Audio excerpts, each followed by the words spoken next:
We are streaming to YouTube. A number of them are going to see in YouTube also. Give me 1 second as we're getting started here.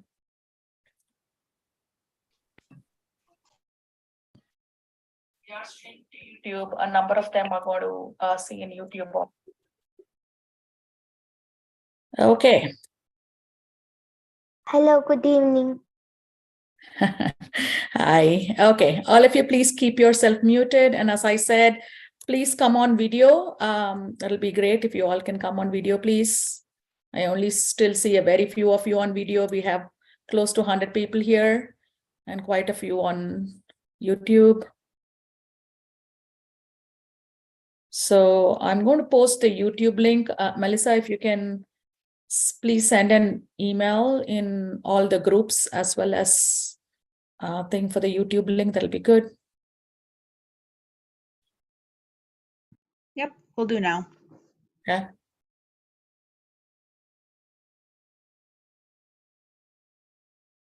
Okay, I guess most of you are on video. I still don't see. Most of you, can you please come on video? 10 more seconds and we want to start the call. Pranjal, Aishwarya, Sanmati, Sanya. I used to think it should show the full video here. Hello, Padmini and Diva, welcome.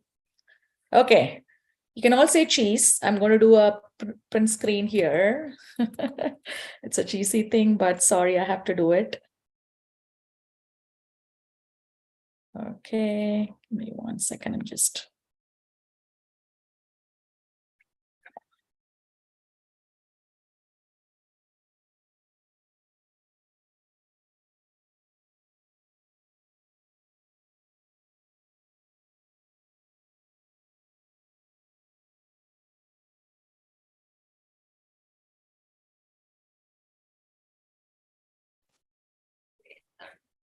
There you go.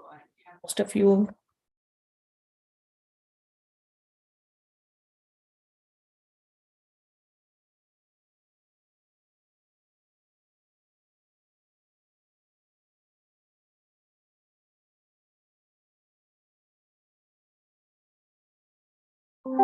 Okay, all 4 screens have been captured.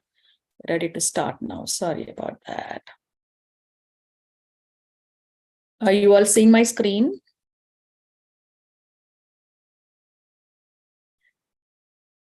Yep, all good. Okay. Okay, so welcome all of you. Oops. Welcome all of you again, to the very first AMD All Girls Hackathon. So again, hosted by Shooting Stars and powered by AMD. Okay, I'll just take 5 minutes to run through a very quick kickoff deck so all of you understand the context of what we're doing here, and then get into the keynote speakers. So here's the agenda for the day. You'll be sent this kickoff deck, so all of you will have access to this agenda. Again, Shooting Stars is a nonprofit organization registered both in US and India.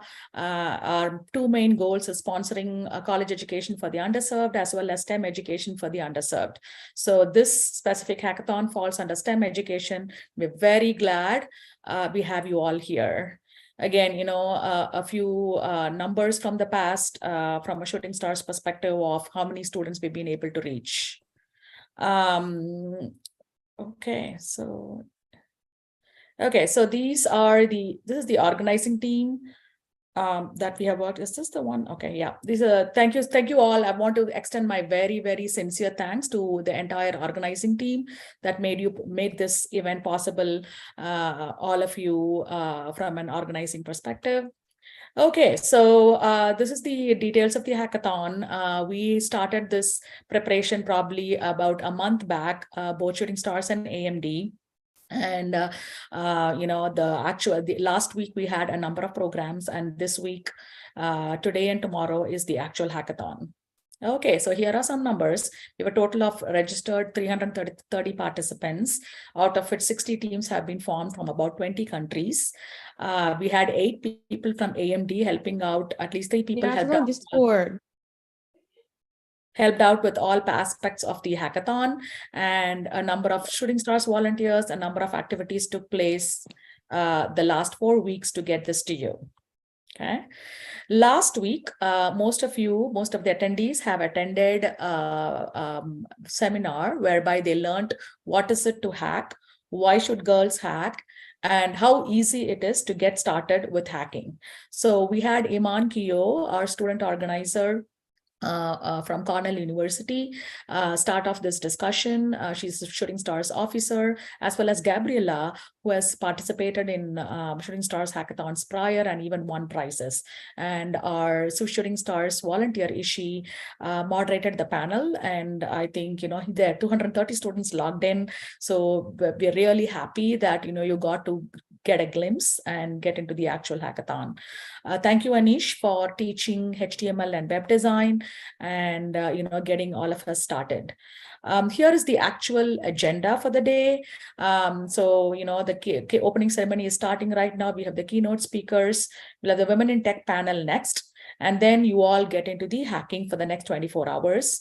By tomorrow, you will be submitting your projects and presentations. Tomorrow at 7 a.m. PST will be the judging session with, again, a lot of AMD volunteers. Thank you again. And we'll close it out with prizes and awards. Okay. And again, all of this should be in your guidebook. All of you have access to your guidebook in both in Discord as well as in your WhatsApp groups and emails. So please be on the lookout. Going forward, your guidebook is your Bible. Okay. Okay, so here we go. We're going to start off with our very first keynote speaker, Deva Sharma. I'm going to invite Rukshana to give a very brief introduction of Deva Sharma. Go ahead, Rukshana. Thank you, Lata. Hello, everyone. This is Aishit Rukshana, your digital marketing associate at Shooting Stars Foundation. So today we have Deva Sharma as one of the keynote speaker. Deva Sharma is a Stanford graduate who is passionate about fintech and healthcare. She has also developed 60 plus startups in tackling COVID-19 and is now working with great scientists of the era. So Deva, we are thrilled and happy to have you here as the keynote speaker. I hand over the mic back to you, Deva. Go ahead. Yeah, thank you so much for that. So greetings to everyone. I'm Diva, and I know that there are girls joining us this morning and your evening, both from the US and abroad. Lata, Shooting Stars Foundation, thank you so much for inviting me to speak at the AMD Girls Hackathon for a cause that's extremely close to my heart, supporting young women grow in STEM careers to build tech for good. So I grew up in India, for context, and completed my undergrad at Stanford. And I recently graduated. So I now live and navigate between Los Angeles and San Francisco. As a recent grad, I have experienced certain feelings and been in your shoes as well when I was in high school and in college that made me fear pursuing STEM or made me feel like I wasn't ready to take certain risks or build certain things that I eventually went on building. So I'd love to talk about my experience today, but also my objective is simple. I really want each one of you to reflect back to your own experience in your own life and think about how you can build tech for good based on your own experiences. Find the right mentors for yourself, both in this hackathon, but also in the real world, and never ever give up on what you believe in wanting to build. So when I was 15 years old and I lived in my Indian hometown with my family, my grandfather was a chronic care patient. He was a heart patient.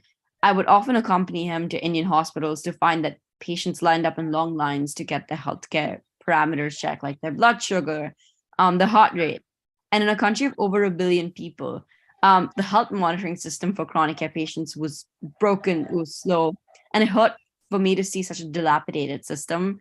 But patients and their families navigated these episodes of care by texting and calling the hospital and often just dropping in at the hospital to get their loved ones' metrics checked. The system was quite frankly unsustainable. As I embarked on a journey to fix the problem, but I had no idea where to start, I had simply taken a few basic science classes at school and I had no idea how to code. I also felt like I did not know enough about how doctors navigated the problem. And I ask each one of you right now to reflect on a problem that you may have experienced in your lives or in an industry that you really care about. That could be anything from food to computer science and artificial intelligence to pet care. And keep that in mind as you listen to the rest of this experience. Choosing a problem to work on that had personally impacted my life kept me motivated, even when things were very confusing. I decided to dedicate a few hours before high school to explore and define how to make remote patient monitoring, or that's what the term was on the internet, for this problem easier in India. The internet was confusing, and I only saw research reports from esteemed scientists located all over the world. Instead of feeling worried, I interviewed several doctors that I found, visited them at their clinics, and requested to speak to more of their patients who also needed to get their health metrics checked. Based on my findings, I began to draw literally on a sheet of paper what the best experience would look like to track physiological distress based on these chronic care episodes in patients and what an eventual prototype could look like for the problem. So I eventually decided to build a device that could track physiological distress in real time for the patient and then alert the doctor on that episode. So I ask each one of you again to keep that problem space in mind and encourage related stakeholders in that problem space. Ask some questions like, what does experience currently look like? So you can become an expert in the space, no matter how young or how old you are. I realized that I had to find a tech mentor who could support the RPM structure better. I couldn't find a teacher at school to advise me on this. So I had to find someone who was external, but also knew how to build and innovate. So I decided to email professors in college who focused on innovation. So people who had worked with other inventors and advised them, who knew how to start from an unstructured approach to build a structured program. I cold emailed scores of professors until the head of innovation at one of India's leading engineering institutions, kind of like the MIT of India, responded and offered to advise the project. I would often visit their innovation center after school to work with researchers who knew how to code, and they used to advise me. I knew that as a 15-year-old, I did not have all the technical know-how to build this device, but Google and all of my mentors became my resources and best friends. I asked a lot of questions and began to write basic scripts. Now, I ask each one of you to brainstorm and not be afraid to reach out to ask for advice and mentors on the industry that you're working on. Brainstorm 2 to 3 people that you can speak to and turn to. You're never too young to build something new, and having mentors can accelerate you in your journey to getting to your goals faster. Eventually, I was able to write a full program for my device. Incidentally, I needed to collect a lot of real-world evidence and data on patients so that I could train this device to predict episodes of care. All the healthcare privacy laws are different in India. Most of this real-world data did lie in hospitals, and I was very intimidated to speak to the managers. One day after school, I visited several hospitals in my hometown to request if I could collect some real-world data on patients and train the device on it, but I was denied and turned away. My goal of building my RPM device was nearly shattered. I believe someone's microphone is on. Oops, where are you? We're trying to figure out who it is. Is it possible for the host? I believe it says Preeti M. Yes, I will kind of do that now. Yeah, go ahead, please. Thank you. So yeah, at that point, I almost had to give up. But the goal of building this was so important to me that I decided to take that day off and play with my pet dog, Maggie, to ease some of that pain. A thought hit me. What if I trained the device on alternate data that mimicked human data? So kind of like human data clones. I looked at my dog and she looked back at me, and we had the same idea: animal data. My journey building the device truly started with 3 large animal hospitals who agreed to give me real-world data that I could train the device on that looked very similar to what I eventually wanted to start with. I spent hours building the prototype and eventually decided to conduct my first clinical experiments to prove that the device could work. As I broke down the testing phase into separate goals, I was overjoyed to find that we had surpassed expectations. The device recorded a 92% accuracy rate on animals. Consequently, I wanted to explore how I could patent my device. Through this journey, I stumbled upon a science fair that was hosted by Intel, which is one of the largest semiconductor chip manufacturer companies in America, and the president of India. I applied within the last few hours for the submission and submitted my application and immediately forgot about it. A few days later, I got an invite to go to the semifinals. I refined my pitch, rehearsed several times in front of the mirror and to my mom, and eventually pitched to a panel of scientists, somewhat like what you all will be doing at the end of this hackathon. I was overwhelmed, but the excitement of taking forward what I had built gave me so much promise. I encourage each one of you to trust your journey. The starting point might be small, but you might end up going places with your invention. My device went on to win the Presidential Award for Science and Innovation, a highly selective award for high schoolers that was given to 30 students across a country of over 1 billion people. I was also an Intel Science and Engineering finalist, although I did not win the Global Science Fair, which was really hard for me. I did not want to give up and continued building my device. Eventually, the Indian government expedited my patent, and my invention was placed on the internet like all the other scientists that I had initially looked up when I was really worried. To commercialize a healthcare device requires several large clinical trials, as we've seen recently with the vaccines, with the COVID-19 vaccines. I knew that I had to find champions for my cause within the industry. So I decided to start speaking about my invention at events and international conferences. My journey evolved into speaking about my experience at a TEDx event that eventually had my talk chosen by the Bill and Melinda Gates Foundation to be featured on the TEDx Girl Empowerment playlist. And it was watched by over 80,000 people around the world. I also presented my work at the World Bank in DC and at the European Union Science and Technology Conference in Brussels in Belgium as the only non-EU presenter. I felt grateful to talk about an invention that was inspired by my own grandfather's living experiences, but also a pain point that experienced by so many patients in India. Although it was time to go to college soon, and I got into Stanford and decided to move abroad, I still reflect back to recognize that I still do not want to give up on my healthcare device. While everyone's professional journey is different, I wanted to learn more about startups while being at Stanford. But through this process, what I have to say is that being relentless and optimistic is the only way to inspire change in your communities and embark on the creative journey in high school that help me learn how to invent better. And you only get better with time. So trust your own journey and your starting point, the pain point that you care about or have personally experienced. Speak to mentors or find mentors and get advice. Check in with them often. Build passionately, even if your first product isn't what you want it to look like. And never ever take no for an answer. Trust that where you are right now is where you need to be, and that your passion for tech for good will take you on your own beautiful journey. As for me, I am still continuing my work. I recently quit my full-time job, and I'm working on something new in the health tech and digital health industry. So that's very full circle to where I started off in high school. So you never know how your initial passions inspire what you're going to do next. But some advice for women and girls who don't know about what pain point they want to work on, but they want to build. You can pick up an industry that you care about. For example, I chose healthcare. You could choose another industry that you care about that speaks volumes to you. It could be music. It could be cooking.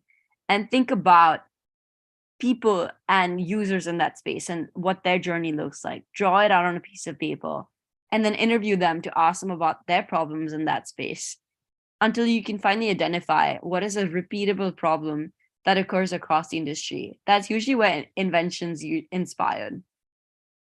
With this, I'd like to close, but also see if there are any questions for me. I would love to be a resource for each one of you. So definitely reach out if you have any other questions. The Shooting Stars Foundation, I'm sure can help with that, but would love to be there for you because I was definitely in each one of your shoes at a few years ago. But happy to take any questions that you may have about your journey or anything else that comes to your mind. Thank you so much, Diva. This has been really, really wonderful. If any of you have any questions, please put it on chat.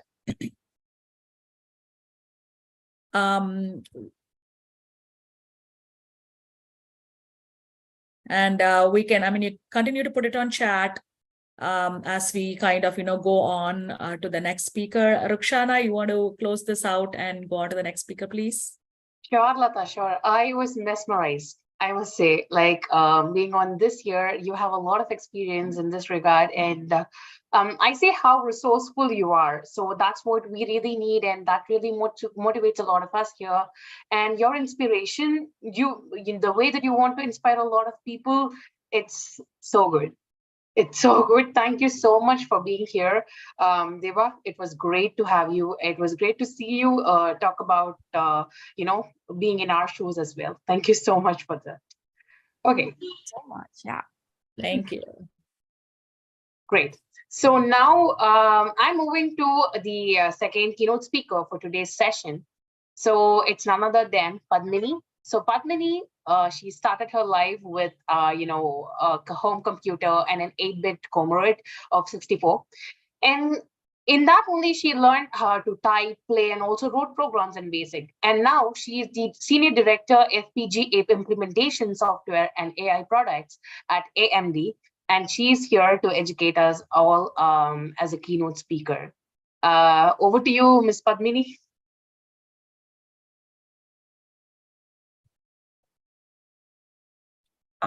Usual problem. I was on mute. Thanks, Roxana. Yeah, wonderful to see so many young faces.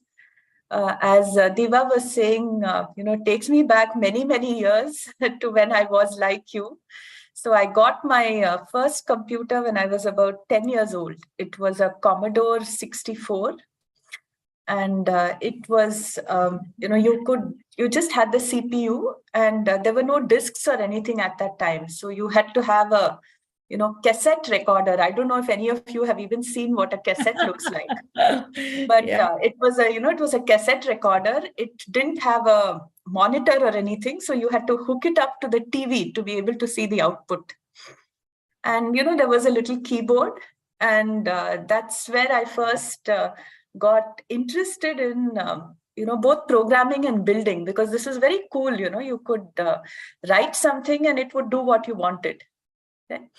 So that was sort of where my journey started. I was also inspired a lot by my father and grandfather, both of whom were, Mr. Fix-Its around the house. So anything that was broken, they would take apart and repair.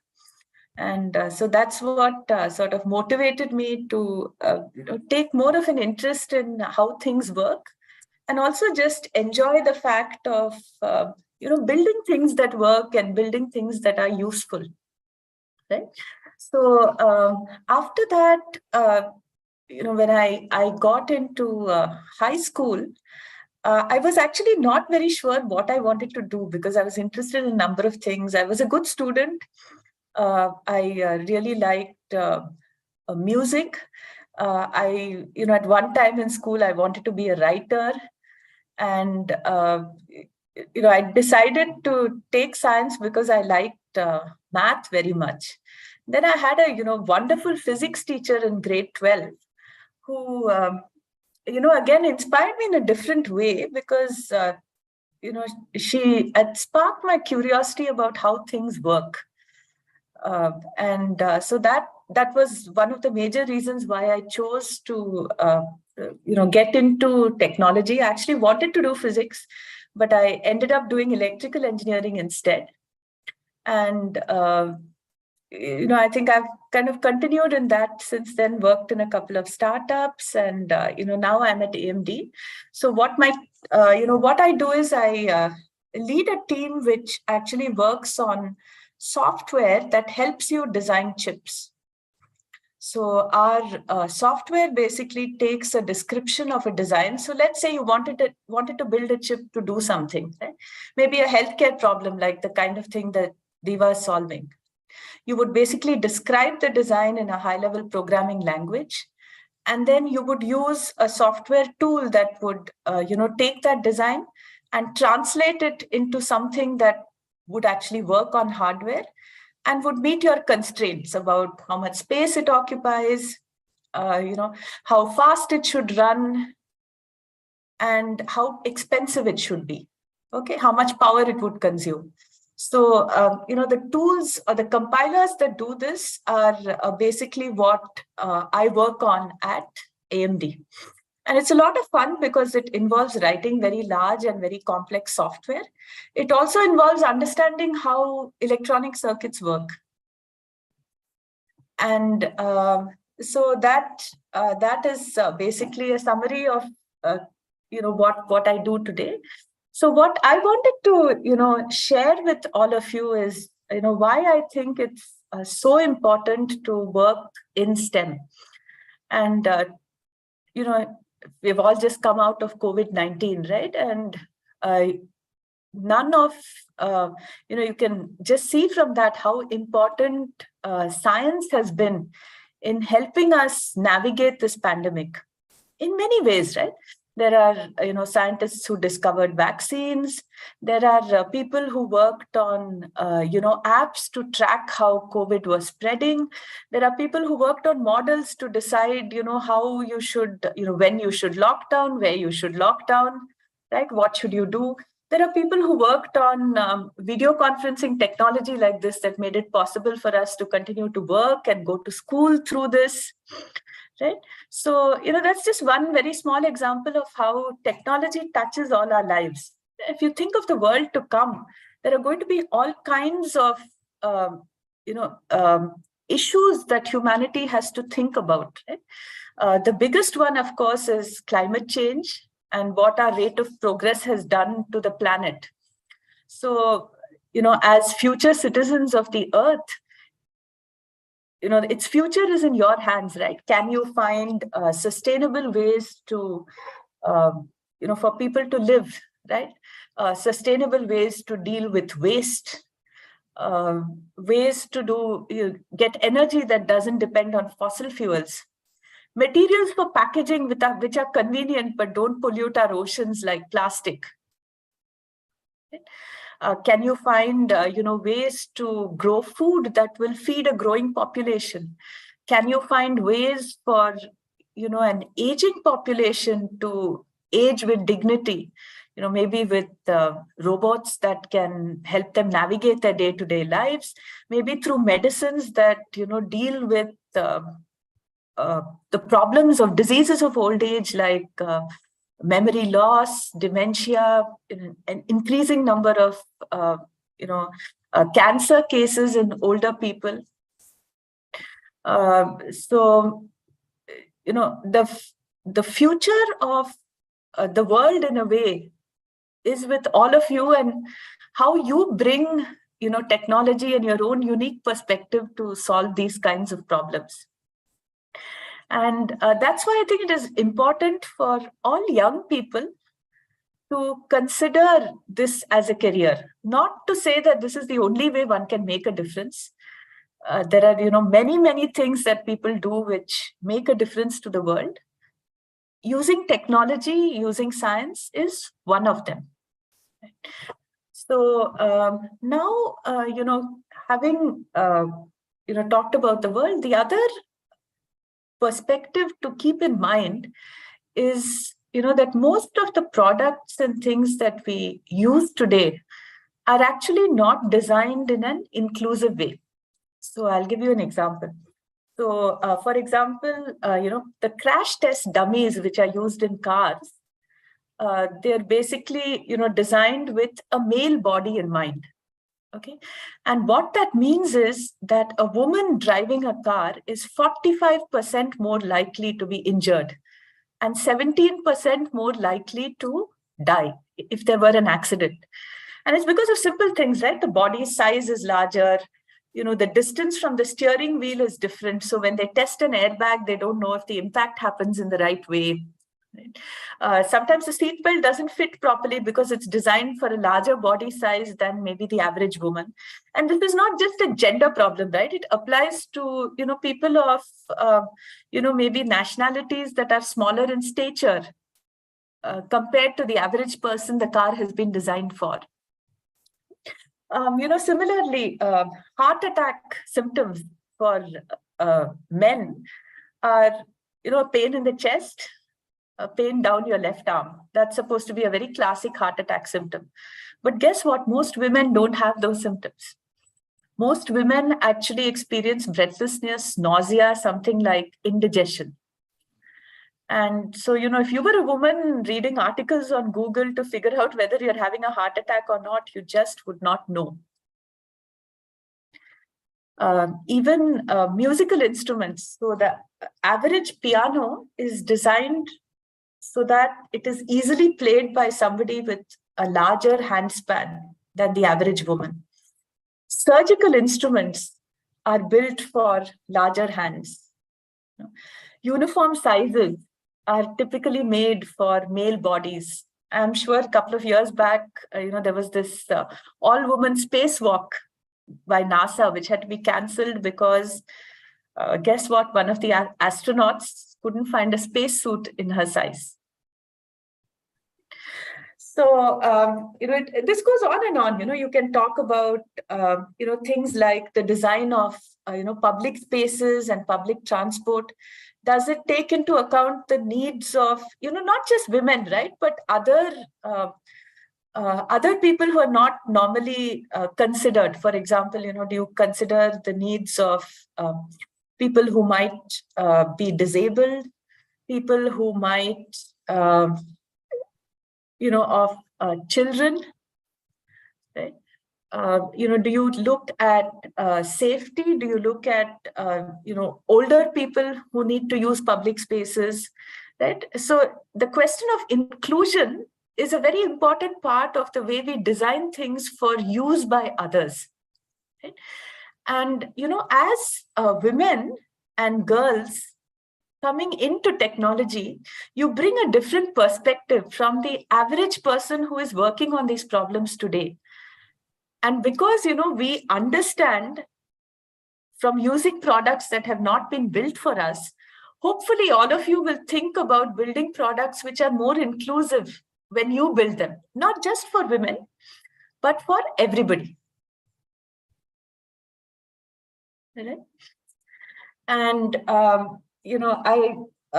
would also like to, now switch tracks to talk about something a little different, which is, some of the challenges that I think girls and young women typically face when you get into these technical areas. And, I'm saying this from my own experience. So I grew up in India, and I had always gone to girls' schools all the way through high school. And in engineering, I got into a very prestigious engineering college in India, but it had a very, very small percentage of women. So we were something like 19 women out of a class of may have been 350 or 400 students. So for a while, I was, the only woman in my class. And I still remember the first, one of the first days when I walked into this class, I was, one woman out of 30 students.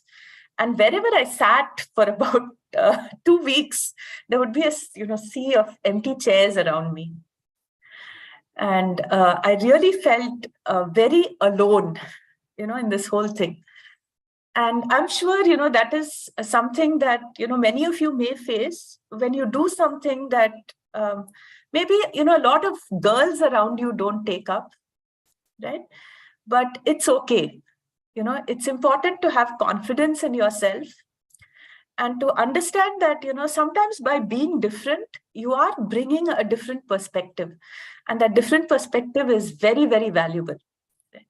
And you might, face things like, I remember being told at that time, it was not very common for, when I was out of high school, right? It was not that common in India for women to, work after going to college. Many of them got married and, became homemakers. So, I would hear things from my classmates saying, we're wasting a seat in this good college by, giving it to a girl. You're not going to work anyway, right? And, you may hear things like this. So, drown the noise out. Don't pay attention to it. Focus on what, you can bring to the table. don't get intimidated by what people around you say. You may find people who appear very confident, who look like, they know 10 times what you know. And it happens to us all the time. It happens to me even today. You have to still the voice in your head that says, everybody knows so much, right? And remember that no problem is difficult if you bring energy and attention to it. So, spend time, be curious, take the trouble to learn something properly, take the trouble to, try out what you know, right? Take time to build something. There is nothing as satisfying as building something that works. Right? And, I wanted to leave you with, I think, one of my favorite quotes from Mahatma Gandhi, which is, be the change that you want to see in the world.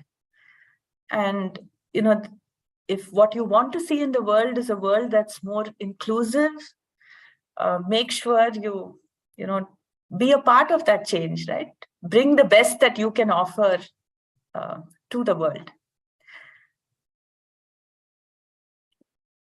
So that's it from me. Any questions? Thank you so much, Padmini. This has been very, very insightful. You put everything in very simple words. I'll let Rukshana close it out. But, in parallel, everybody, please put in your chat, whatever I know. Thank you so much, Diva, for, answering the questions in chat. That's been very helpful.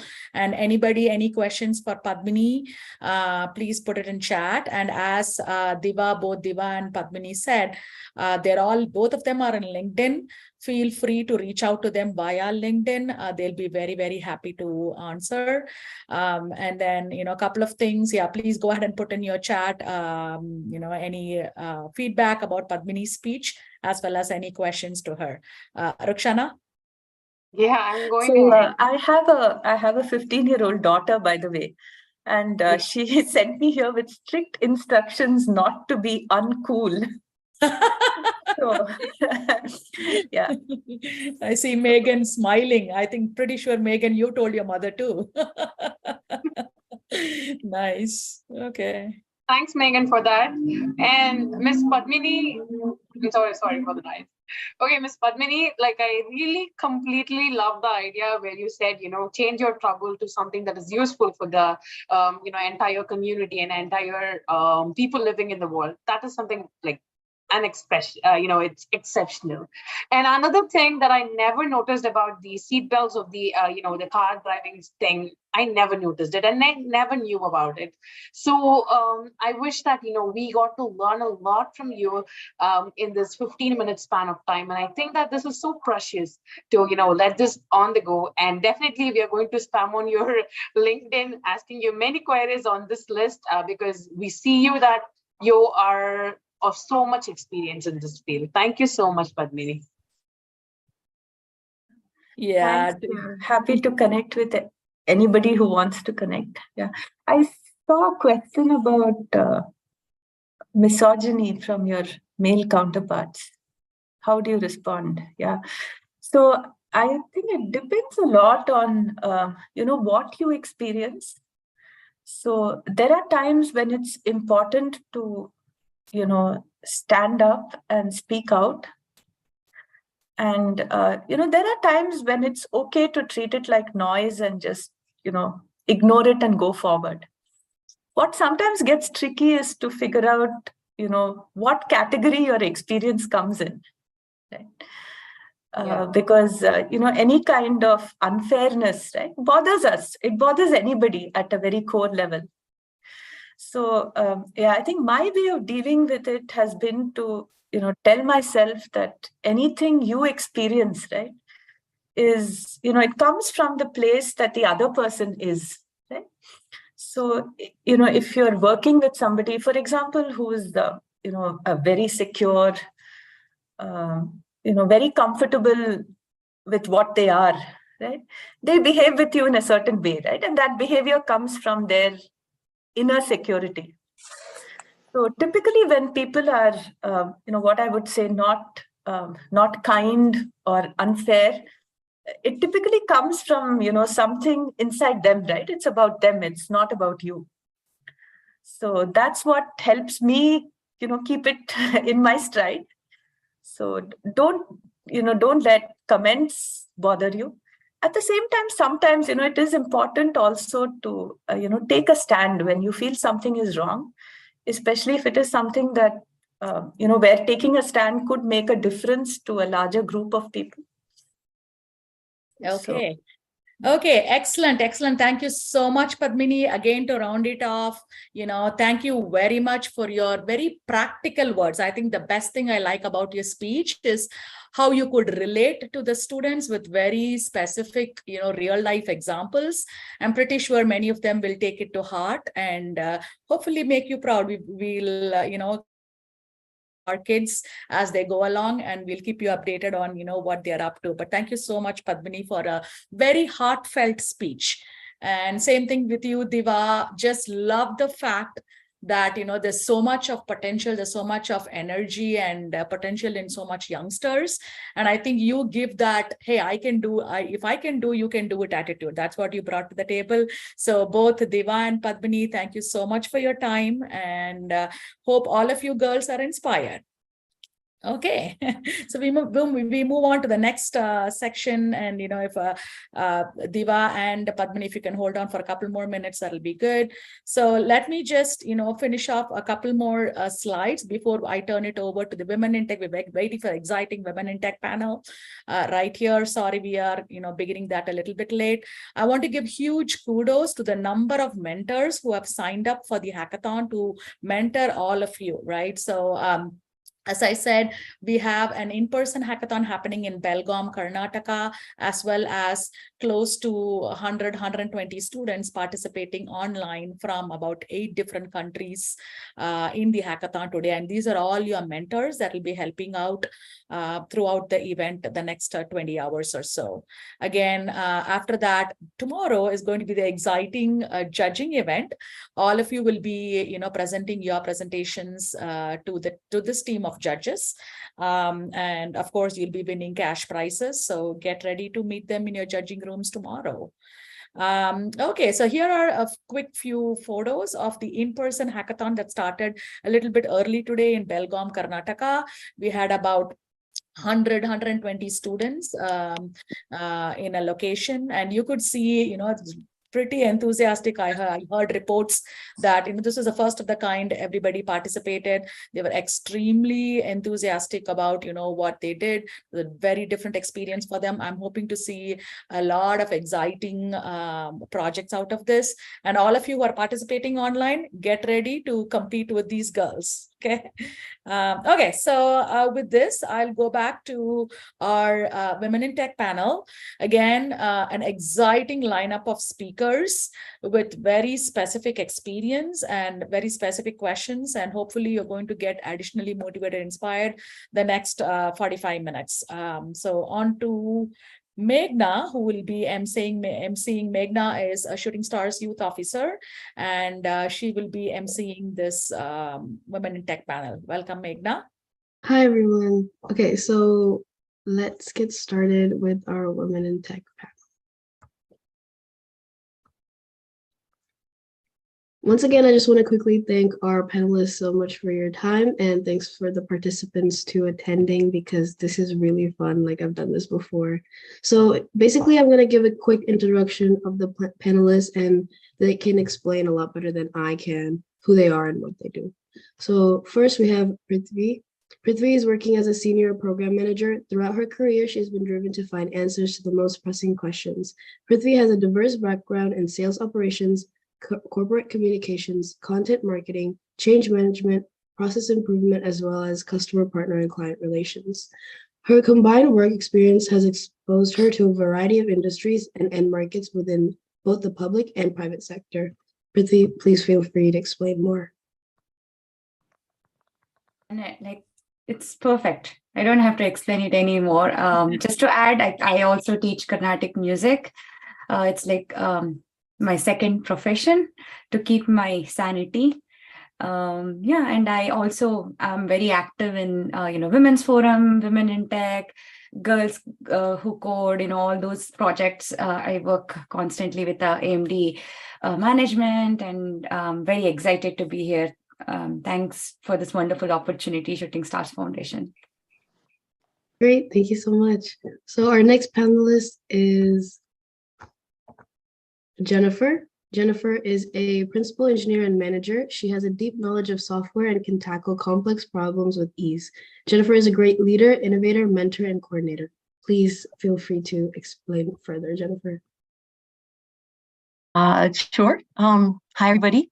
I have been with the Xilinx / AMD for 25 years, so I've been in the industry a long time. I very much, I'm happy to be here and enjoy, I want to share hopefully my enthusiasm with being a tech professional with all of you guys. And I guess one little tidbit, non-tech, I put down here at the bottom here, that I recently started taking dance lessons with my husband, and that is super fun and challenges me not to be in my engineering brain, and also challenges me to be a follower, which is actually a lot of fun and difficult. So yeah. I love the engineer hat, Jenny. Right. This was a volunteer opportunity with Habitat for Humanity that we did here, and they literally had me up on scaffolding, 3 stories up. I don't think that hat was going to help very much if I fell, but it was super fun. Yeah. Great, thank you. So our third Women in Tech panelist is Thenu. Thenu is a former sales operations analyst. She's passionate about solving issues to grant fairness of access, opportunity, and advancement for all on our planet. Thenu's professional interests include global sustainability efforts, youth empowerment, advocacy for marginalized communities, and operations management for digital transformation. Thenu, please feel free to add more. Thank you so much for the introduction. I definitely do have a wordy slide, and it's just to show that I have been involved in a lot of efforts to support other women and other youth that are interested in going to STEM and other areas that they may have never thought of before. I'm really happy to be here. Thank you. Great, thank you. And last but not least, we have Abby. She's a software engineer intern with a deep knowledge of programming and data structures. Please feel free to explain further, Abby. Hi, everyone. My name is Abby. I'm a senior computer science major at Morgan State, and I am extremely happy to be here today. And I'm currently interning at Cvent as a quality test engineer.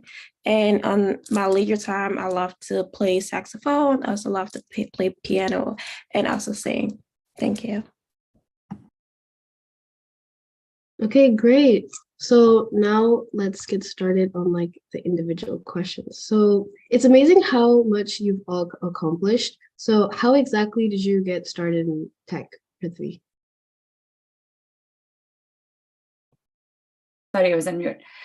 I have a very funny story because I was never interested in tech. So I'm from Karnataka. So I studied in Shimoga, very small town. And I had a wonderful chemistry professor. So I was very much interested in, wanting to become a chemistry professor just like him. He was connecting with students and he was amazing. He was funny.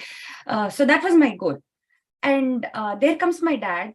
He's like, no, you have to get computer science degree or else we will not be able to find a good husband, So basically getting a tech degree is to find a good boy and get married and settled, like Padmini was saying, and get settled, become a homemaker. So that was his goal. And he forced me to take computer science as my major. So I did not do engineering.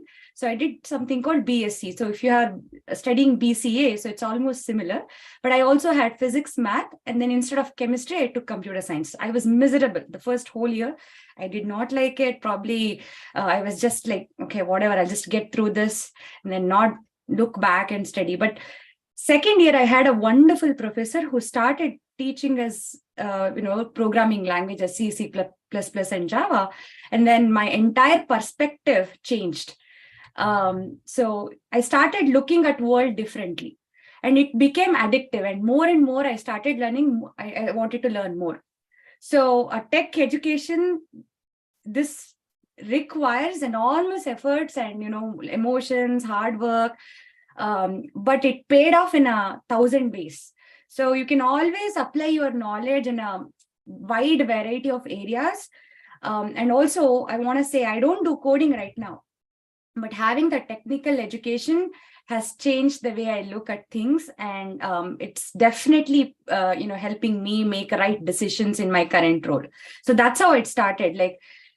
Started with a marriage story, and literally ran away from house after I completed my graduation, found a job in Bangalore, worked there for 2 years, and then I got married. I came to US, studied, I got my master's degree. But yeah, definitely a funny story to remember. But I'm very happy that my dad pushed me, even though his intention was different, but it is definitely helping me a lot in this role. I love that story. Okay, so how about Abby? How did you get started?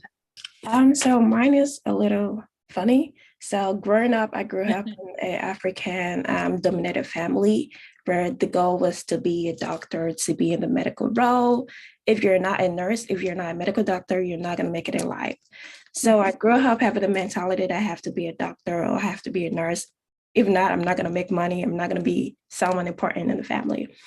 So although I loved the medical career, I was doing very well in school, and I was really aiming to becoming a doctor. So 5 years ago, I moved down to the state, and I was pursuing nursing degree. Then 2 years into my nursing career, I felt like I wasn't passionate. I felt like something was missing. I was doing really good. I had 4.0 GPA, but I wasn't driven by what I'm studying. It felt like something was missing. So I took a gap year from school, and just to find myself, just to find what drives me. And one of my uncles was having a conversation about tech and how you can get into tech. And I was like, oh, that sounds fascinating, because one of my younger brother was it loves programming when I was back home. And I always admire how he does stuff, but I never had interest in his programming skills because I wanted to become a medical doctor. So I decided to teach myself how to program.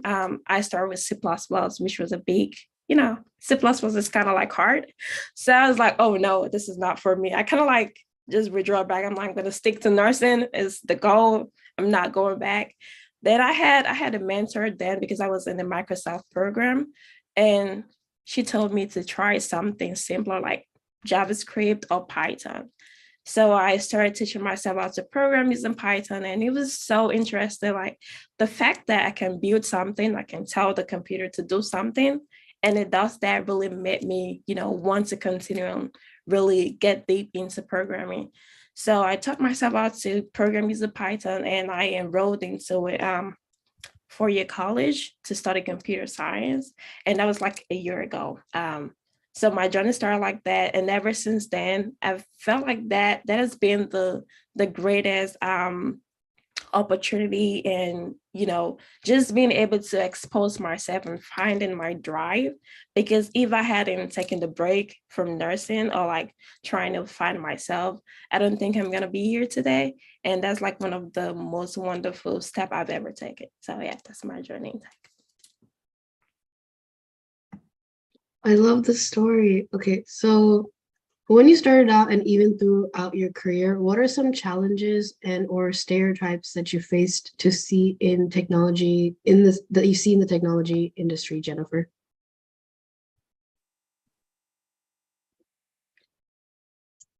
There we go. Having trouble with my mute. So I actually have a little short story too. So my first day on my first job out of school, I went into the break room, and there was another man in there, and he let me know that the coffee was out, with the implication that it was my job to make more coffee. And yeah, it wasn't like, oh, the coffee's out, it was more like, hey, can you make more coffee? The coffee's out. And it was so, I would say funny. Funny is the wrong word. I was kind of devastated. And I was scared because I thought this is the thing that happens in movies. I was like, oh my gosh, here it is happening to me in real life. And the thing was, I think this is goes back to what Padmini was saying. At that moment, I also could tell that this man did not mean harm. He really thought that that was my job, and it was wrong, but that's what he thought. And so, and I was like, at this moment, I felt like I didn't want to, just let it go. I wanted him to know that I was an engineer, that, I was here to work just like him. And I don't actually remember exactly, what I said, but I guess I'm proud of myself that I did correct him. And I did it, must have been in a friendly enough way, because then after that, we would see each other in the break room and we'd laugh about it and we'd smile and we kind of became friends over it. It was like, haha, that was embarrassing, but then we went on. And I guess my, and then I went on to be with the company a very long time and, prove that I'm, capable and qualified and work hard, just like everyone else, and very much a part of the team. So, I think those problems, you will face those things out there, in school, definitely, and in your job, and just keep honest to yourself, and protect yourself. Don't just let it, like I say, get away with treating you badly. But also just try to focus on your goals and what you're there for, and I think you will be accepted as part of the team, just like me. So. Oh, that's such a cute story. And what about Dana? What are your thoughts? I have a story as well. So a couple years ago, I was interning at Lockheed Martin Space, and it was a great experience. Back then, I was really gregarious about networking, and one way that I would do that is I would look up if there was a database of all the employees, and I'd see who all the VPs were. They had each of their headshots and their names, and I remember thinking, these people are so old. And I was also thinking there's a reason that they have this huge intern program. They want to hire all of the young talent because while we're all still young, you have a lot of creativity, you have a lot of imagination, and you have less inhibition to talk about those inklings, right? And then I was thinking, why am I not seeing a lot of women up here? There was only 1 or 2 women VPs, and the rest were just very old men. And at this internship, we had the experience to have chats with the VPs. They would talk about their work, they would answer questions for us, and it was really inspiring. And there was one time they had a woman VP, and just like this event, we were allowed to ask some questions in chat. So I remember asking, what are some challenges that you face as a woman in your position? And we didn't have time to get to my answer. So she said, okay, talk to my executive assistant, put some time on my calendar, and I'll talk to you. So a couple of weeks later, we have our meeting, and it was a chat where I really got to, get the behind the scenes. I really got to understand what it's like for a woman in her position. And I remember it was just mind blowing. This woman is so strong, so intelligent. She's also a wife and a mom. And all of you know, moms work really hard as is. But can you imagine having those responsibilities? And then on top of that, being one of the VPs for the #1 global defense contractor in the world. So it was really inspiring. And she was talking about her experiences. And one of them was people just see women as being too bossy for just doing their job. So let's break this down. When we see men in leadership, we praise them for being dominant. We think that they're great when they're being aggressive, when they have a strong tone. But when we see a woman do those things, it doesn't always sit right with people. And it's just because they're not used to seeing women in that position. People think when they see a woman in such a high position that she maybe isn't capable of doing her role, maybe she isn't properly qualified, people are very quick to start doubting her abilities, whereas people don't even think twice when they see a man being a president or the man being a VP. So that was something that she had to work through. And the way she worked through it was very interesting. She only got male mentors to work with her. She didn't want to work with women mentors because she felt like in her experience, only men could teach her how to think like a man, how to act like a man, how to be a woman, but still fit into a man's workspace. She would, and I learned this from many other VPs and directors at later internships as well. A lot of women at that high level positions, they will think twice about bringing a handbag into meetings. They've been told, when you're a woman as a leader, don't show up with a handbag, show up with a briefcase. You want people to take you seriously. So I just say all this to share that, bottom line, it is hard to navigate when you're at that level. And right now, I'm still so young that I'm surrounded with so many other women, and I'm thankful for that. But as you progress in careers and get into areas where you don't see a lot of people who look like you, it does get tough to be yourself, be successful, and be taken seriously. Thank you for that perspective. Okay, so sort of adding on to that last question, what helped you or can help others cope with these challenges or stereotypes, Abby? I think for me is having someone you can talk to and having like a mentor, because it goes a long way.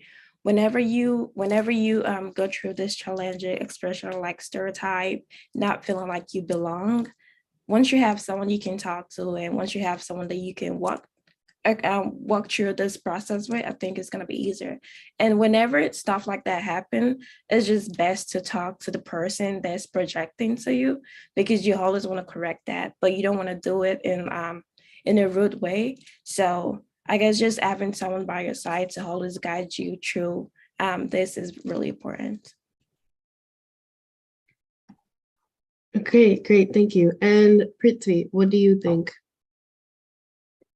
So I have a slightly different perspective on this. I think we shouldn't be oversensitive, right? The reason I say is, when I came to US, I did not know how to speak English properly. And thanks to Netflix, I'm able to speak, if you are facing the same problem, because I learned English in Kannada. So that is how I learned English. So it was not a proper English. So what I'm trying to say is, if you don't know something, feel free to say you don't know. And I've always had my coworkers jump in and help me out. And mean, judgmental people, no matter which field you get into, there will be people like that. And you have to learn your way to get through them, which will make your journey more memorable and which will make you stronger, right? And as women, we always think, I think I had imposter syndrome, which means we always think that whatever we do is not up to the mark when you compare it to a male coworker, right? Like, but if you see, it's the same amount of work you're doing, but the male coworker will be more confident to go and talk to the boss asking for a hike or something, which for me, we're like, oh, probably next year, maybe I'll do more work, so that is something we need to, remove from our head. And again, like I keep stressing on not being oversensitive. Sometimes people don't mean it, like it's all in our head, right? So having that open mind, one ad that used to come when I was in high school was Tata Sky ad, Puchne mein kya jata hai, which means what harm does it make if you ask somebody for help or something, and if you talk to some person freely, right? So that actually changed my life. I don't hesitate ever to express what I feel or something, so have that open mind and talk openly, be confident. That is what matters. And people around you, again, there is a song in Hindi, kuch to log kahenge, people will tell no matter what you do. So yeah, just ignore them and go forward. Great, thank you for that. Okay, so next, why do you think, or how do you stay motivated and empowered? Prithvi? That is a tough question, Meghna. I know. Having a 3-year-old and running around her makes me lose my mind most of the time. So first thing is take care of yourself. If you are happy, people around you, work, like I'm talking about my music students, whatever it is. If you're happy, you will make everybody happy. First thing is to take care of yourself. Find your sanity, whatever it is. If you are studying, find a side hobby or something that gives you mental peace. And one thing that I've learned is setting myself small, measurable goals. So I don't set, okay, next 5 years, I'll become a VP. That's a very good goal to have. But for this year, okay, let me achieve this. Bing, bing, bing. Point number 1, point number 2, point number 3. That keeps my mental health easy to, think about my larger goal. And celebrate your small wins. You deserve it. So, that gives you more and more motivation to achieve higher goals. And also one thing that gives me very immense pleasure is to see people around me happy and lifting them up. So there is the saying called empowered women, empower women, right? So be empowered and then also help others around you, provide them an opportunity in however way you want, right? So that gives you a strength to help others and achieve more. So that is something that I strongly believe in and keeps me motivated and going. Thank you. I'll definitely keep that in mind going forward. I need to stay motivated and empowered as well. How about you, Abby? She said it all. But one thing that is really important is knowing when to stop, because sometimes we try to push ourselves over limit.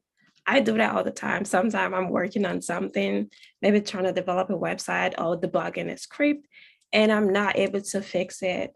And it's mentally draining me. But I want to push because I'm like, I have a deadline. I need to get this done. I don't want my manager to think I'm lazy. I have to do this. But my brain is telling me to shut the computer off. But my mind is telling me keep working. But it's really dangerous not to know when to stop, because then your mental health is at stake. So just shutting the computer off, taking a walk, taking a drink is really important to know when to do all of this thing to keep yourself motivated, because once you're burned out, you're not going to achieve anything at the end of the day.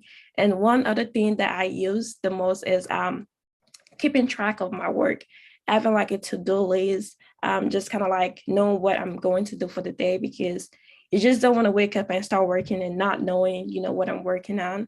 Like just kind of like know how to arrange your day. So that's how I keep motivated.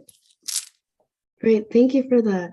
Okay, so what do you believe is the future of tech? What role do you think women will play in it? Dana? So I heard this metaphor once, being the world for like people of color, women, or coming from a very impoverished background is like being a biker trying to share a road full of cars. You can have like slow cars, fast cars, sports cars, but you're just a biker. You're so much more vulnerable. You don't have everything that a car has, right? So I believe that the more women go into tech and into fields where there just aren't a lot of people that look like us right now, the more we can change how this road is traversed. And as for what role women will play in it, I will leave that to the rest of today's panel to answer. Good, thanks for that metaphor. What about you, Jennifer? Well, I hope that the future of tech is in quality of life improvements for everyone. And everyone includes women, half the population. So, what role I think women will play, I think we need to step up and play it, honestly. We need to get in there. I think so. Ruth Bader Ginsburg, I don't know if you've heard that name, but she's a Supreme Court justice here in the United States. And she was a huge advocate for women's equality. And she said, women belong in all places where decisions are made. I strongly believe that, and I strongly believe that for tech. There are some really exciting and scary things in the works and in the future for us in tech.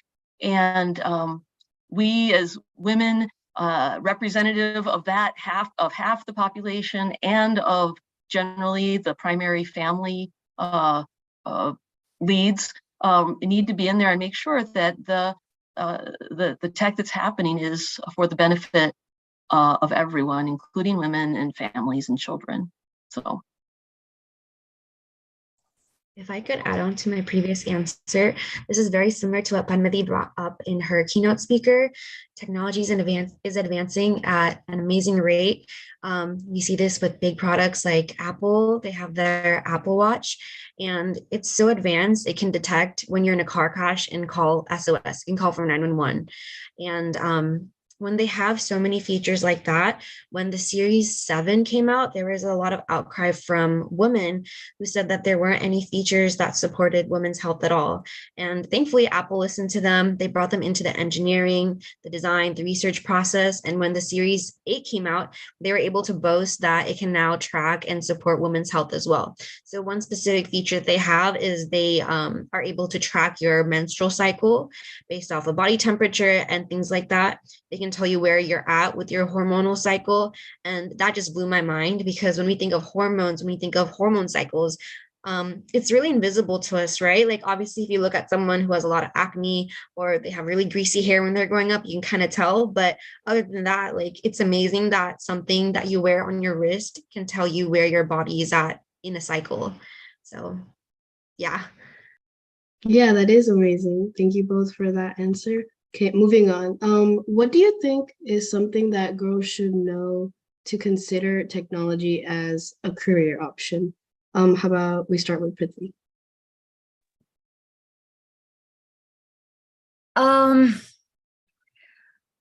So one thing that I learned is colleges, classes cannot teach you everything. And coding is not the only way or only part to be working in tech. You can do multiple things if you have that basic foundation. So just to give you a small example, how I felt after I graduated from my master's, I felt so confident, empowered that this is it. I'm going to get a job and I'm going to change the world, no matter what it happens.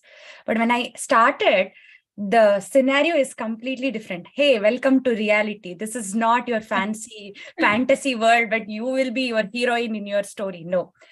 Everybody wants to bring in good, best thing, and everybody wants to work for that company's growth, right? So everybody has their own perspective. Everybody thinks that whatever I'm doing is the right thing. So that was my perspective. And then there was a small project, Meghna, that I was working on, that my first project, where I had to build a new dashboard and improvise a process and implement the change org-wide. Of course, I'm going to have backlash. Whatever I present, people will have different perspective. I was like so surprised to see how people are reacting. Oh no, this is not right, blah, blah, blah. And then like, I was so frustrated. And then that got me thinking, why is that feeling coming out? Like, why am I not understanding other people's perspective, right? So this is a very important thing that I learned, and I want to share it with these young girls, which I was not, I learned it through my experience, is again, having multiple perspective makes you become more wiser. If you are the smartest in the room, somebody told me, then you are in the wrong room, right? So think in that direction, and respect others' perspective. There is always people have to oppose to. I want people to oppose to my ideas. I don't want people to say, yeah, yours is the best idea. No. So that will make a project or whatever you're working on more successful, and in the future you will also be able to look back and say, hey, we started from here and see, look what we got into. So again, having diversity and having different ideas that come in is a creative way is very important. That is what I have learned. And if you are getting into a new job or something, have an open mind. And everybody wants to do good for a project or a company. So that's something I wanted to share, Meghna. Thank you, Prithvi. And what about you, Thenu? What do you think is something that girls should know before they consider technology as a career option? I'm really thankful that Prithvi went first because she was able to explain what I was trying to say. When I was in high school, I took computer science classes. I was very involved in robotics, and I'm thankful for these experiences because I learned what I really did like, but I also learned what I really didn't like. So I really liked collaborating with engineers, solving problems, but I did not like I was not inclined to be an engineer the way it was traditionally shown. And so one of the advices that I have is get involved in extracurriculars, try out new things. Like, it's great that you guys are here at today's hackathon. Go on and pursue like anything else that even slightly interests you, and make sure you have like a running list at the back of your head, figuring what you do like and what you don't like, because that will help you understand more of yourself as a person, where you want to go when you're older. The second piece of advice that I have is network. So from a very young age, I learned that I was only getting limited information from like my professors, my classes, my mom and dad. Like, they can only tell me what they know, right? But there's so much more information out there that you can't find in books. And if I want to know what it's like being an archaeologist, I would have to go ask an archaeologist, like, hey, could I talk to you for 20 minutes or an hour? Can we get like coffee together? Can you tell me about what it's like being in your role? And then listening to their experiences, you can gauge if that's something of interest to you too. So after today's event, like, I really like strongly recommend that you guys find one or two people that you want to reach out to. It could be the people that run this event, and make time to ask them about what they're doing, what it's like. Don't have any inhibitions asking them questions. I think women and girls at a young age really hold themselves back from being conversational, being themselves, asking the questions that they really want to ask. So advice number 3 is be bold. Closed mouths do not get fed. So you're not going to get any of the information that you want unless you specifically ask for it. And like along with that advice, like, what is the worst that's going to happen if you send someone a message, if you send someone an email, if you invite someone to do something? Be bold, take risks, because you're not going to grow if you're always going to be in your comfort zone. You're not going to know who you truly can be. Great, thank you. So continuing on, like, Jennifer, what is some advice that you have for young women leaders entering the tech field? Well, let's see. I think it's important for you to know that it won't be easy, but I believe it will be rewarding.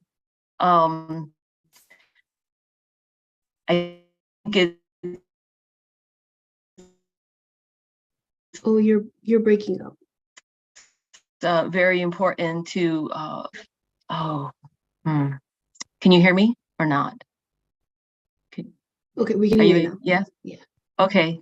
If it happens again, I would say just go on. I'm having some network trouble. It's off and on this morning. So, Okay, no problem. So, yeah.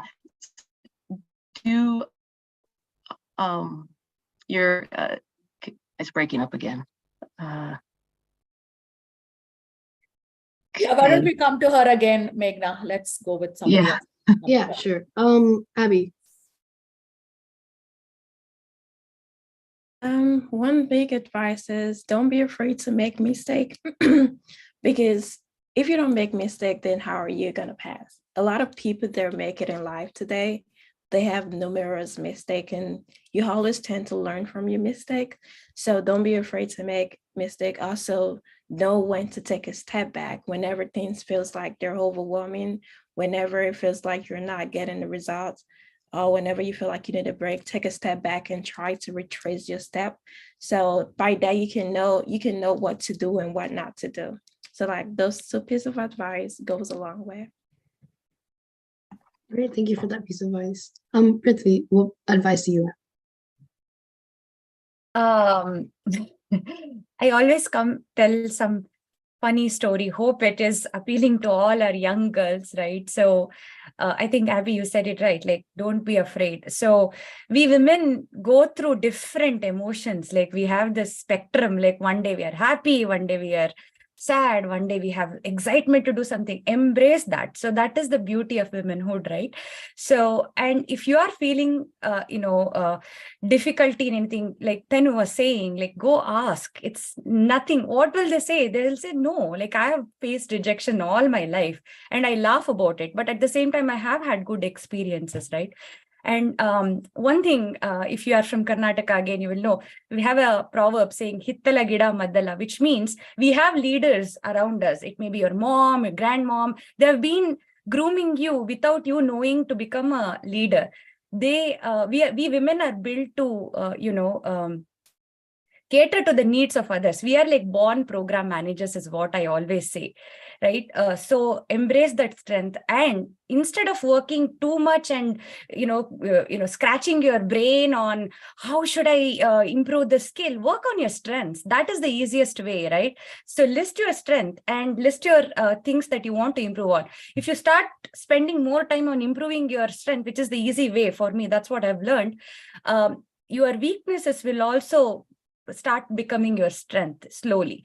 So don't be afraid. And again, having a mentor is very, very important. Reach out to folks, and even professors. Sometimes in my college, they used to be offended when you ask a questions. If they are, then fine. There is plenty of resources, right? Like the internet is crazy, and make right use of it.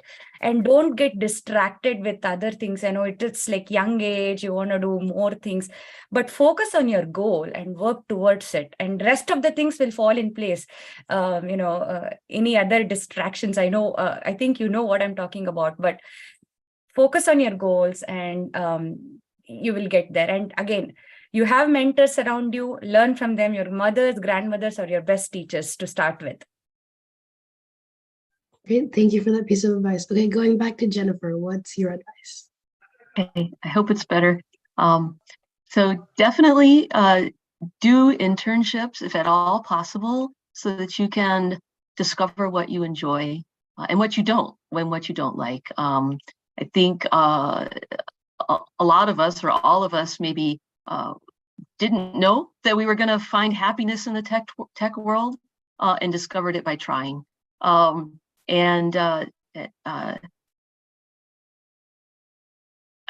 guess my other advice is, as you go along, don't expect a perfect road, and don't give up because of it. I could, if there were more time, I could go on and on about all the bumps in my road of getting here. And if you wanted to connect with me offline, I'd be happy to share some of those. But here I am, and I'm extremely happy. I love my career and the life that it has afforded me. And it wasn't a smooth road getting here, and I don't expect it to be a smooth road forever after. But the key is just, to show up. I think it was maybe Thenu who had on her website that a quote, that said the first, you just put your shoes on and show up, something like that. I don't remember what it was exactly, but it's so true. You can be scared. Sometimes I'm scared to show up to a meeting, and because I think I'm not prepared, or no matter how much I prepared, I feel like I'm not prepared. I'm going to look stupid, or whatever. And every single time, if you just, it goes way better than you expect, and that's the key. Yeah. Yeah, it was our Hasmukh, our CTO, Jennifer, who was that. Oh, it was on your website, Prithvi, and it was yeah, that's right. Thank you. The hardest thing is to put on your shoes. And rest, everything is easy. Nice. It's true. It's true. Yeah, thank you so much for that unique insight. So if you guys have any questions for the panelists, please put them in the chat. I will ask them if you have any questions. Okay, so going back, why do you think we need more women in the tech industry, Thenu? So I feel like I have answered this a bit before. A few reasons, right? One, role models. Growing up, you don't see yourself in a specific role unless you see someone who really looks like you. For example, if I never saw female astronaut, I would have never thought that's actually possible. And even if I thought, oh, I could be female astronaut, seeing someone that's already in that position gives me so much more confidence, knowing that I could possibly take it on as well. Also, you can learn from their experiences so that you don't make the same mistakes on your own trying to figure it out the first time. So many people have already paved the road. They already have lessons learned. They already have experiences. And just like we're doing in this panel, they can give back and sort of give you more confidence, reassurance, guidance, insight, advice, anything that you're looking for. Knowledge is power. Knowledge is of so much value, and you can either learn from it, gain that knowledge yourself, or you can gain it from learning from somebody that already has that knowledge. Thank you. I love that quote, knowledge is power. Jennifer, what about you? Why do you think we need more women in the tech industry? Yeah, I think just to well, okay, we kind of already covered the why it's important in a global sense. So actually, I'm going to focus on why it's important for an individual, which then extends to the global sense. I think it's important for women to be partners with men and not dependent upon men financially. Tech is an incredibly good career. It's a lucrative career. When women are represented in that career and have a good paycheck and can support themselves, it is, in personal, in confidence, I think, to have that confidence of being financially capable, and it elevates women socially. So, aside from it being extremely important from a product development point of view, and in that sense, I think for an individual woman, it is a very good option, I'll just say. Great, thank you. Does anyone have any questions for the panelists before I move on? Okay. Okay, so the last question that I have is, what was your biggest inspiration that helped you to become a leader? Dana? Okay, so even though I've talked to so many women in tech and in leadership, the person that inspired me the most was actually my AP Lang professor in high school. So there was this one professor who everybody would dread. She was just a really tough grader. Everybody knew about it. She had a reputation in our high school for being super harsh and just expecting a lot out of her students. When I took that class, I really learned to love all the time I spent with her. She was someone who was really, really bold. She didn't hold back on anything she wanted to say. She had such a love for her passions and interests, and she would talk about whatever she wanted. It was so clear that she didn't care about any negative thought anyone would have about how she dresses, how she talks, who she is, what her personality is. And when I was 16, I was so insecure with myself that I would just revel in her confidence. It was just really inspiring. And her class was definitely one of the most challenging courses I've ever taken. But I've learned so much and gained so much. At one point in high school, we had this sort of like an award where a teacher could nominate a student for being like an individual who really stood out for them. And when I found out that I was nominated, I was really shocked. I didn't know who nominated me or why.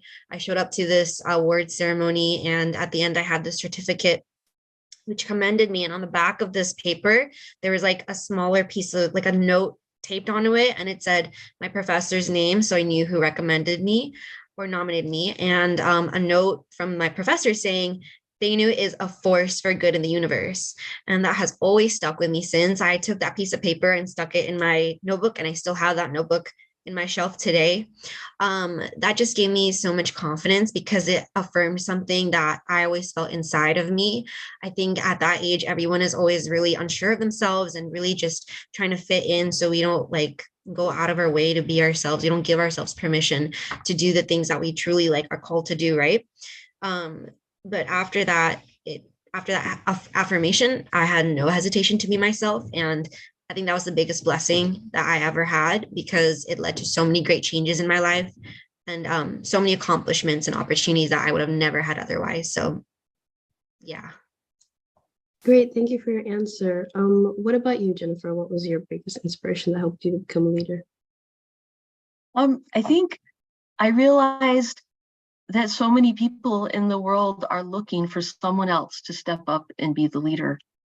And I hadn't really realized that before. I think I actually was in college and I had my first internship at IBM, and I was just sort of observing how people interacted with each other, and that just sort of like, it was a realization that I had that it's actually scary to be a leader, to put yourself out there, to be willing to be the one who makes the mistakes, right?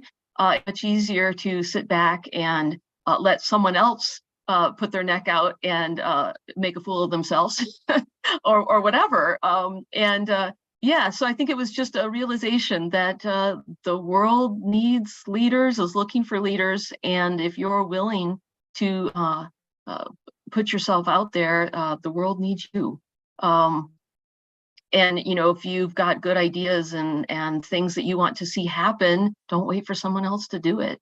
That's what I realized. So, yeah. Great, thank you. Someone in the chat asked for your view on that question, Prithvi. What was your inspiration? Oh, thank you so much. Yeah, I just saw that, Kirtika. I think I realized after becoming a mother, I know I always take it to my personal stories. Hope that's okay.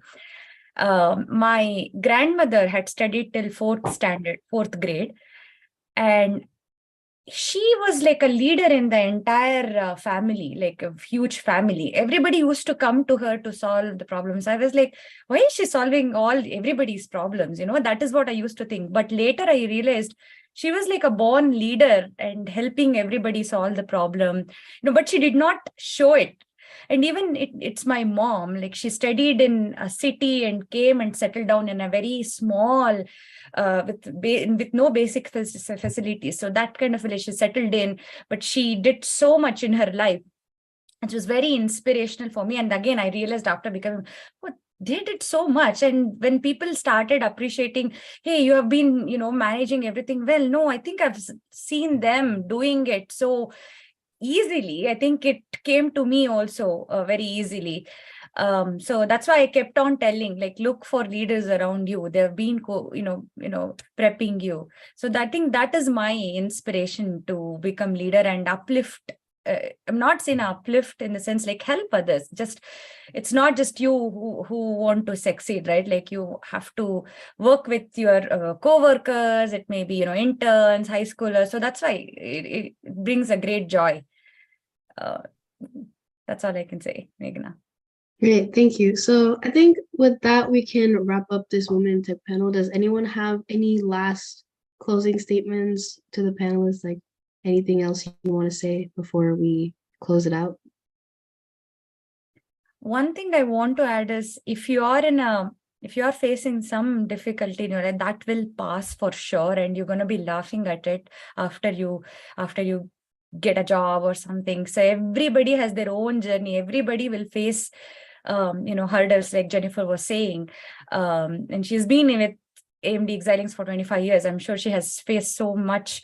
It may be misogyny or anything. So just concentrate on your goal and never get distracted, and everything will be okay. And don't think that your hurdle is the biggest and then why am I getting it? You are getting it because you have the ability to face it. That's the reason you have those hurdles. So that's something I want to stress on. Great, thank you for that last comment. Anyone else want to add one last thing? We don't want to let you go. We Yeah, I really don't. Okay, so once again, thank you so much for you guys for coming here and spending the time to talk with us. I'm sure that you've inspired so many of the participants here. I'm definitely motivated to learn more and grow because of this. Yeah, so I guess with that, we can conclude our Women in Tech panel. Tenu, did you want to say something? Sorry, I didn't know. I did, but I didn't want to after Meghna was concluding. Oh, I'm so sorry. sorry. Go for it. No, you're totally fine. I just want to say, you guys, like, commend yourselves for showing up and being here. It's a really, really big deal. And one thing that I want to close out with is that when you're at this stage of your life, there's so many people who want your brain. There's so many people who want your talent, your passion, your interests, and they're willing to give you opportunities. They're willing to throw money at you. They're willing to give you your time because people believe in the younger generation. So go out there and explore and take advantage of the opportunities that are available for you guys at your age. Okay, excellent presentation, all of you. Excellent talk. It kind of really felt as if I was there in your shoes with all your stories. Very practical, very warm. Thank you so much. Really appreciate it.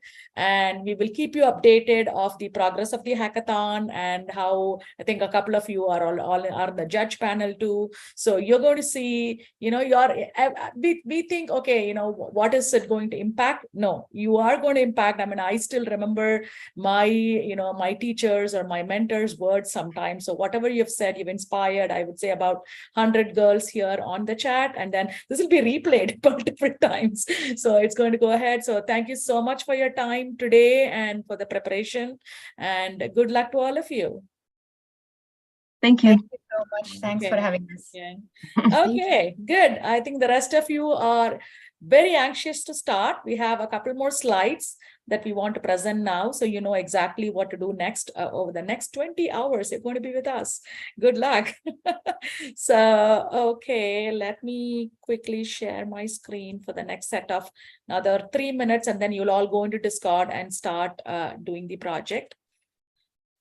Okay, so as we said before, tech mentors are going to be available in Discord throughout the hackathon, through the next 10 hours in a few. So whenever you want, definitely go to the #TechHelp channel and put in your team number saying, hey, I'm from team number 33. I need this help. And then one of the mentors will come to your Discord channel to help you out with a question. So, definitely feel free to take all of these mentors' help. They're all waiting for you to give you advice. So the next thing is here is what exactly is multiple questions in the call right now regarding what is it that we're going to do. So basically here is a list of things that you will be doing in the actual hackathon. First of all, the theme is tech for good. So anything you can create for solving social cause will be good. So you finalize your idea, brainstorm the idea, finalize your idea, and make sure to review your idea with a mentor. Go there and say, hey, we have our idea done. Can somebody come and review it? They'll be glad to help you review and point holes or, add to your idea. Then you can start coding the solution. And as you code the solution, it can be a website, it can be an app, or you can use any language, any coding language to do the actual solution. And then have a couple of people, even you, test the product. You can ask people at your home to test the product, whatever it is, whatever you created, make sure the product is robust. Parallelly, a couple of you could start creating the presentation deck. And I think in the guidebook, there'll be a model presentation deck. Basically, the first slide is your team, then you have to do the problem statement, then how you solve it, and then probably some screenshots from your website or your app. And you could, but during the presentation, during the actual presentation, you could demo the app. And then I think the last one is what you learned from the hackathon and what words you have for the mentors, for judges, or for the organizers of the hackathon. So that's basically how the presentation will look. Start rehearsing your pitch. I would say an hour before you are asked to submit. Start rehearsing. So out of the 4 of you, who's going to present, and what kind of questions you can expect from the judges, and you can rehearse this with a mentor. So there are going to be additional mentors during the beginning and the end of the hackathon that you can rehearse your pitch with at the end, the beginning, brainstorm your ideas with. And then depending on the mentor feedback on your rehearsed pitch, I incorporate those in your project. And then Sunday, December 11th, 7 a.m. PST, 10 a.m. EST, 8:30 p.m. IST. Okay, I hope I said it right. The judging will happen online, and you'll be presenting to a set of judges. Again, definitely do the attendance form. We want to know exactly which teams are active and which teams are going to present, so we know how many judges and which rooms you all go into. And then finally, win cash prizes, take your certificates home, and and then get inspired by all the exciting speeches we heard today, and go rule the world. Okay, so I have one more. Okay, so several of you asked, again, this is also in your guidebook. Again and again, I repeat, the guidebook that is published in Discord will be your Bible going forward for the next 20 hours. So this is also published here. This is how you will be judged. The judges also have this criteria. How cool is your idea? How innovative or different it is from others? What kind of technology you've used and how you've created it? How are you presenting it? And the wow factor is like, it's usually a judge's discretion. So judges, how can we impress the judges kind of thing, right? So you can see here 20% is only only the technology, right? We want you to learn the technology, at the same time, see the surrounding things around it. So as long as you're clear, you're articulate, you know what you're doing, that also carries a lot of weightage. So remember this when you do your presentations. Again, some of the to-do list here.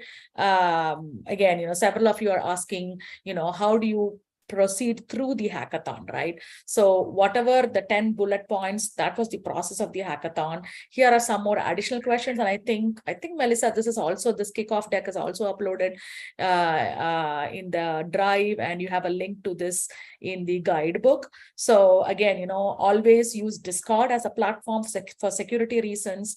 I know some of you have a little bit of a challenge, but figure out how to work around it with Discord. But use Discord. You could use chat messaging.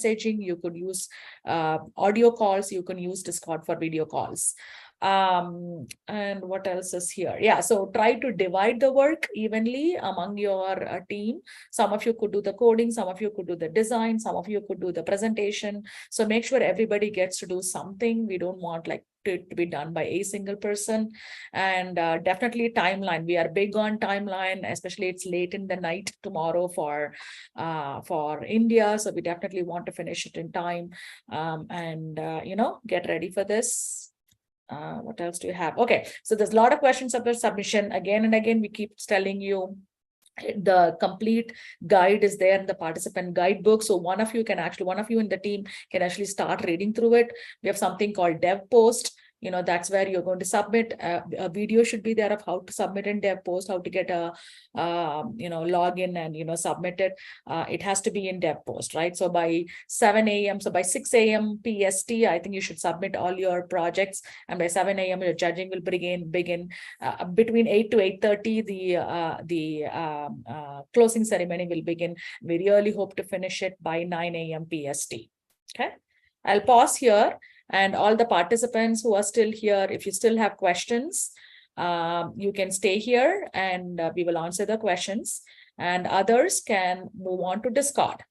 Good luck, all of you. And we just can't wait to see your innovative projects tomorrow. Okay, thank you all. Good luck. Yeah, good luck to Bye. everyone.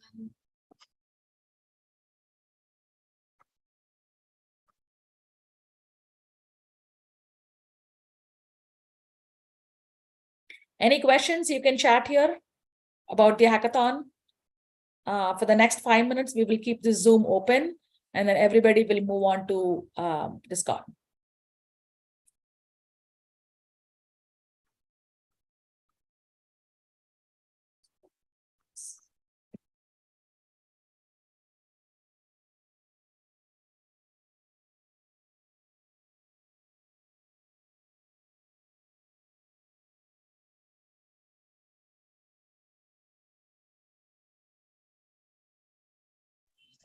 Lata, there is a question in the chat box, if you could note.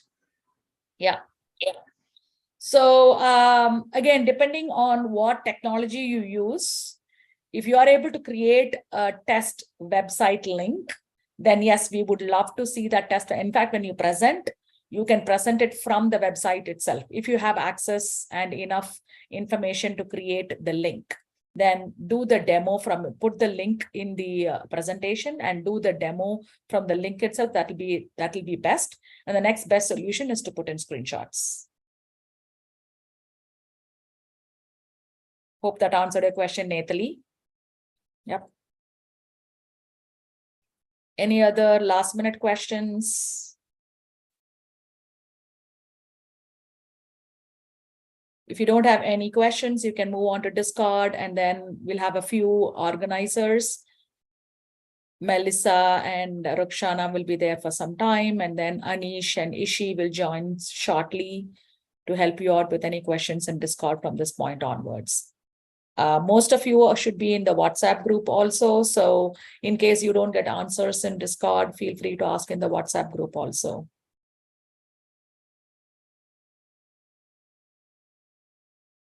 Yes, Kasak. So yes, problems can be different. That doesn't matter. The judges are all global judges. We have several judges from different parts of the country, and all of them are professionals. So they all know the global problems also. So it's not, the judging is not going to be about a specific problem. The judging is going to be about how clearly you can describe the problem and how innovative your solution is going to be. Apta, what do you mean for which link should we join? You should go to Discord into your server and start your conversations there with your team.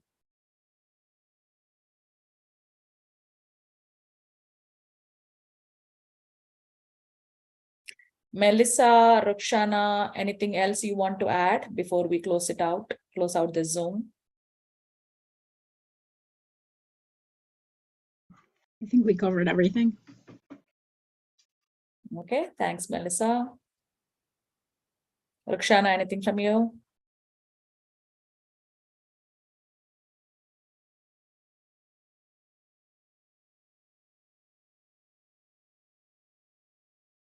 Would we have connect our cam tomorrow? You meaning camera? Is that camera, Kasak? Actually, yes, that's a very good point. Melissa, maybe we should add it. During the judge presentation, for sure, you should all have your camera on as much as possible, because that's one point of criteria. Melissa, please add that, and you can tell that in Discord also. It's very important that you switch on your camera when presenting, because I think judges really, again, we usually do this as an in-person event. When you do it as an online event, it's very challenging to get people's focus. But when you have your camera on, people are going to see you. Even this Women in Tech panel, it's very powerful because you're able to see these people. So the same thing with your presentation. If you are presenting with video, you will become more powerful. So definitely present it tomorrow. Video will be needed. I know some of you may have, one or two of you will have some issues. That's okay. But definitely have your camera on, whoever is possible, the entire team. So if 4 of you are presenting, it'll be good if all 4 of you can, have your camera on, the entire team, during your presentation time. Okay, looks like there is no other questions. So again, very, very happy to see the see the response that we have today. Melissa, can you quickly find out how many attendants we have from today's perspective? Looks like 122. 122? Yeah. Excellent. Okay. So thank you all of you, and we'll see you all in Discord. Bye, everybody. Thank you so much for organizing today's event. I'm really impressed with how much is going on behind the scenes and how much support that you have facilitating this event. Great work. It's all the organizers. Yeah. Melissa, Rakshana, Ishi, Anish, Meghna. Thank you all so much. Thank you, Tenu. Yeah, and then love Auntie for and great work, Meghna. This is a great panel. Thanks, Meghna. Bye. Bye, everybody.